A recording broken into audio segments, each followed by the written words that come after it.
Önüme geçme. Evet. Başkanım hoş geldiniz. Evet. Şahin. Şakalar getirdik. Başkanım hoş geldiniz. Evet. Allahu Ekber. Allahu Ekber. Allahu Ekber. Nehirden denize özgür Filistin. Nehirden denize özgür Filistin. Nehirden denize özgür Filistin. Nehirden denize özgür Filistin. Güzel. Niye tıraş oldun ya? Çok yakışmıştı. Susma, hayır, Siyonizme hayır. Susma, hayır, Siyonizme hayır. Başkan şuradan bir resim alacağım. Her yer direniş, her yer sumut, her yer direniş, her yer sumut, her yer direniş, her yer sumut, her yer direniş.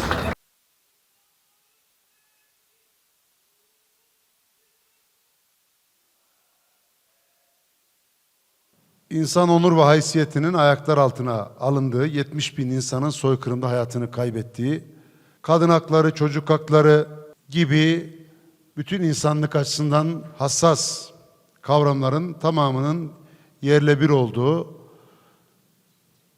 Gazze'de insani dram devam ediyor, kriz devam ediyor.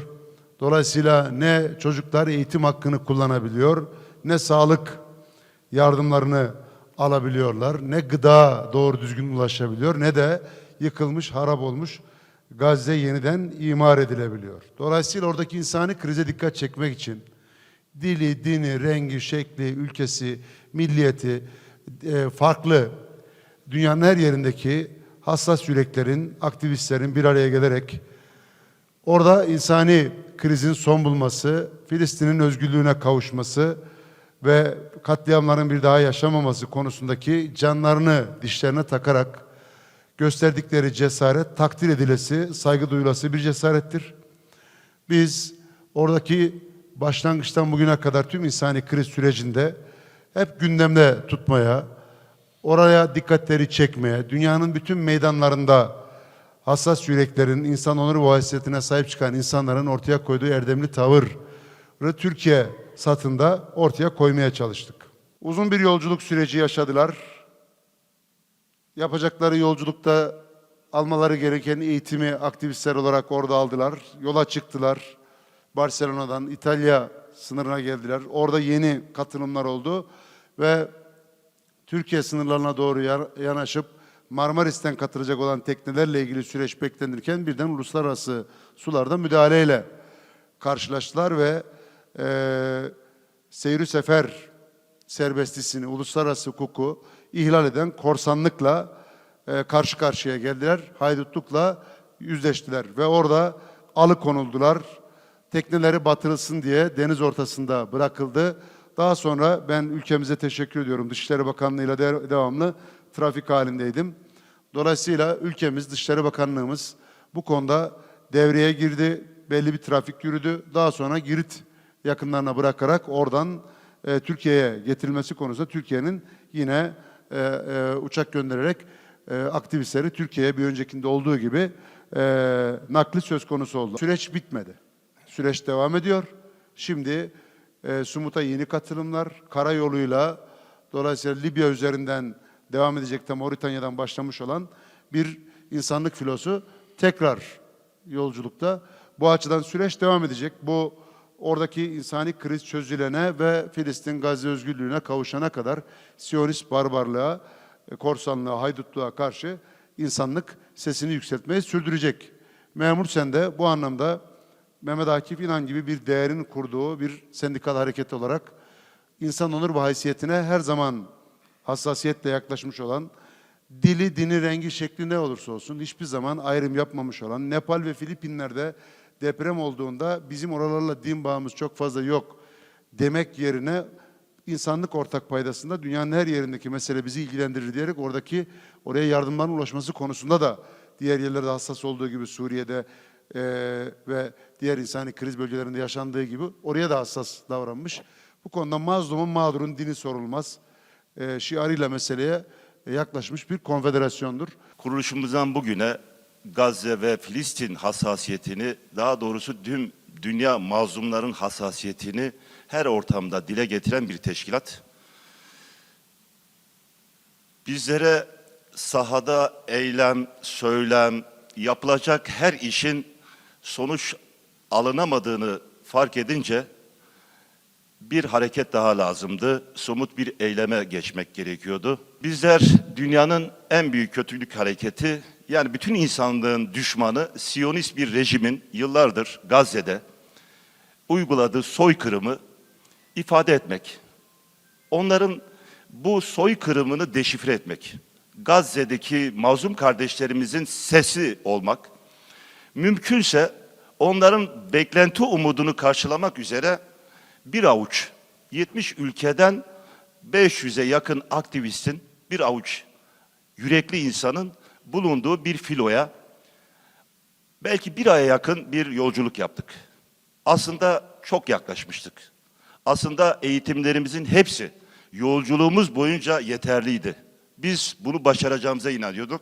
Çünkü 110 gemiyi bulmuştu Marmaris'tekilerle birlikte. Bir ezberleri vardı. Bizim de daha önceki filolardan edindiğimiz ezberlerimiz vardı. Stratejiler geliştirmiştik. Onların da yeni stratejiler geliştireceğini biliyorduk. Yunanistan karasularında turuncu alan diye tanımladığımız, hemen yani bize yapılan o uygulamanın öncesinde tatbikatını yaptığımız, beklediğimiz bir anda hiç tahmin etmediğimiz bir durumla karşılaştık. Biz orada taciz ateşi, taciz dronlarıyla püskürtüleceğimizi, korkutulacağımızı tahmin ederken birden silahlarla teknelerimiz önce dronlarla gözlem altına alındı, ışıklarla taciz edildik, seslerle tahrik edildik. Bütün bunlara aldırmadık, hızımızı arttırdık. En son durduramayınca silahlarla müdahale edildi. Bizim teknenin camları döküldü. Dolayısıyla kaptan tekneyi durdurmak zorunda kaldı. Ve biz orada gördük ki bunlar Yunan askerleri değil. Ama korkak gördüğümüz o insanımsı insanların korkuları her halinden belliydi. Yüzleri maskeliydi ve herhangi bir ülkenin bayrağını taşımıyorlardı. Ne zaman ki silah sıktıklarında tekrar, ne zaman ki kameraları kırdığında, uyduları yaktığında, yıktığında biz anladık ki bunlar İsrail askerleri. Orada yaşadığımız 3-4 gecelik sıkıntıyı anlatacak değiliz. Neden? Gazze'deki mazlumların yaşadıklarının yanında söylemekten ar ederiz. Ancak şu olayın sonucundan memnun olduğumu ifade etmek istiyorum. Bu zalim, haydut, terörist varlıkların Avrupa'nın ortasında, henüz Girit adasına 50 mil yakınında, bütün Avrupa Birliği'nin yani ortasında bizi haydutça, dünyanın farklı ülkelerinden gelen aktivistleri kendi topraklarındaymış gibi derdest edip, işkence edip, onları alıkoyup tutsak etmeleri tüm dünyaya onların savunmasız bırakılması adına hayırlı bir sonuç olarak görüyorum. Bu bize yaşatılan o zulmün, o işkencenin, o insanlık dışı muamelenin sonucundan şunu çıkardık. Bu kadar ilgisiz, alakasız bir yerde bize bunları yapanın Gazze'de kimsenin sesinin duymadığı, kimsenin gözlerinin görmediği bir ortamda neler yapabildiğini anlamak için yeterliydi. Emin olun hiçbirimiz korkmadık. Yunus Kava Başkanımızın ensesine silah dayatıldı. Öncesinde silah patlatıldı. Ensesine silah dayatılıp 3'ten geriye sayarak kaptanın kim olduğunu söylemesi istendi. Ondan sonra sıranın bize geleceğini umarak her birimiz korkmadan şehadet getirerek sıramızı bekledik. Ama o korku bizim konuşmamıza, onlara boyun eğmemize asla vesile olmadı. Biz 3-4 gün boyunca genel başkanımızın, teşkilatımızın bizi yalnız bırakmayacağını, devletimizin bizi sahipleneceğini, bizi Aşdod'a götürmeden Yunanistan sınırlarında bir adaya alınacağını umutla bekliyorduk. 2 günün sonunda biz herhalde Aşdod'a geldik diye düşünürken bizi aldıkları teknede Yunan askerlerini görünce gereken yapılmış dedik. Dolayısıyla biz amacımıza ulaşamasak da Global Sumut misyonu amacına ulaştı. Dünyaya ses olacak bir eylemi gerçekleştirmiş olduk. Yaklaşık bir aylık Global Sumut Filosu yolculuğumuz haince bir saldırıyla kesintiye uğradı. Aslında bu denizden ablukayı kırma girişimleri bu ilk değildi. Daha önce 19 kez denenmişti, bu 20.siydi. Fatih Sultan Mehmet İstanbul'u fethetme stratejisinin bir parçası, gelişmiş toplarla o aşılmaz, delinmez denilen surları aynı noktadan sürekli vurmakmış. Bu denizden ablukayı kırma girişiminin ısrarını birazcık ona benzetiyorum. Bundan sonra da devam edecek. İnşallah bu sur delinecek. Global Sumut filosu da tüm meslekleri aşan, tüm grupları, aidiyetleri aşan küresel bir dayanışmayı temsil eden önemli bir girişimdi. Siyasetin tıkandığı, devletlerin üzerine düşen sorumluluklarını yerine getirmediği ya da belli bir takım hareketsizliklerin olduğu zeminde bu girişim bir sivil dayanışma yoluyla kitleri harekete geçirmek, devletleri harekete geçirmek, bu amaca hizmet eden kıymetli bir çalışmaydı. Çok değerli arkadaşlarımız vardı. Evet, insanlık dışı koşullarda alıkonulduk. Ama oradan Gazze'yi anlamamızda çok önemli mesajlar, pencereler açıldı. Ben de çok kısa 53 yıllık ömrümün en şerefli yolculuğunu yaptım. Hiçbir korku yoktu. Gemiye alındığımızda o kadar zulme rağmen ilk yaptığımız şey ezan okuyup cemaatle namaz kılmak oldu. 80 yıllık bir kuşatma, 20 yılı aşkın bir abluka ve 7 Ekim'den bu yana da 3 yıldır soykırım yaşanıyor. Ve maalesef dünyanın gözü önünde bu devam ediyor. Arkadaşlarımız, başkanlarımız teşekkürlerini ifade ettiler. Ben de hem genel merkezimize hem devletimize teşekkür ediyorum. Orada şunu çok net gördüm. Aslında biz içeride ülkemizi, kendimizi zayıf göstermeye konusunda onu gösterirken o gemide veya Barcelona'da ve İtalya'da şahit olduklarımızdan sonra şunu gördük. Aslında biz dışarıda çok güçlü bir devletiz. Allah nasip etti, o şerefli yolculuğa çıktık.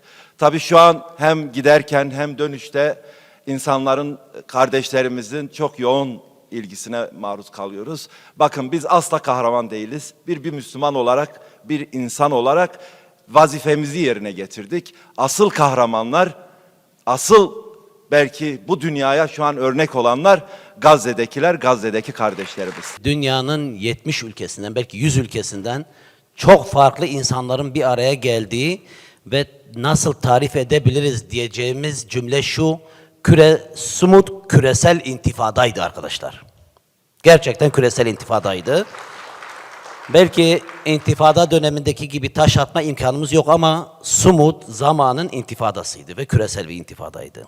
Siyonizm sadece Müslümanların sorunu olmadı ve artık bu saatten sonra Siyonizm tüm insanlığın sorunu olduğu ortaya çıktı ve Siyonizmin de sonuna yaklaşıldığı kanaatindeyim.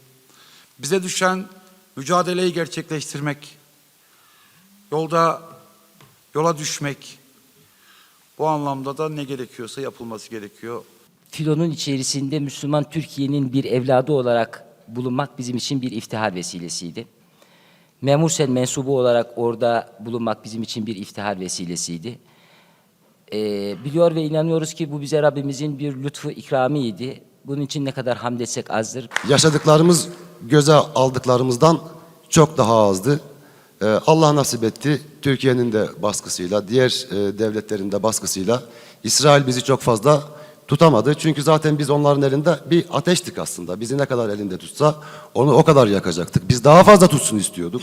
Daha fazla devletler kendi yurttaşları üzerinden İsrail'e baskı yapsın. Gazze'deki abluka gündeme gelsin. İsrail'in zulmü gündeme gelsin istiyorduk ama cesaretleri o kadardı. İşte bizi bir an önce ateşi elinden atar gibi Girit'e attı ve kendince kurtulmaya çalıştı. Teşekkür ediyorum genel merkezimize. Sağ olasın. Sizlere Allah razı olsun. Sağ olun, var olun. Gemimizi sardıklarında lazerli namlularını bize yönelttiklerinde Abdüsselam Başkanımla göz göze geldik. Gülüyorduk ikimiz de, göz kırpıyorduk birbirimize. Onları sinirlendirmek için. Bizi, özür diliyorum, sidikli suya yatırdıklarında Nevzat Öylek Başkanım marş söylüyordu.